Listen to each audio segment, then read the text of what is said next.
এই হাসিনা কেমন মানুষ? নষ্ট হয়ে গেছে। আওয়ামী লীগের এত দায়িত্ব নিয়েছেন কিসের জন্য? শেখ হাসিনাকে হত্যা করার জন্য। তাহলে তো আপনার ক্ষমতা থাকবে না। আর রাজনীতি করব না। কাদের ভাই, জয় তো আওয়ামী লীগের নেতৃত্ব দিবেন, আপনার মতামত কি? তার নেতৃত্ব বাংলাদেশের জনগণ কোনো দিনও পছন্দ করবে না, ঘৃণা করবে। কাদের ভাই, এ কথা শোনার পর হাসিনা তো আপনাকে ঢাকায় থাকতে দিবে না। ঢাকা শহর শেখ হাসিনার কি বাপের সম্পত্তি? কাদের ভাই, আওয়ামী লীগ কেমন দল? এরা খুনি।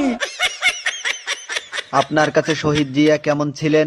সে মহানায়ক, মহাবীর। আপনার দৃষ্টিতে মৌলানা নিজামী কেমন মানুষ ছিলেন? এত সৎ মানুষ রাজনীতিতে এমন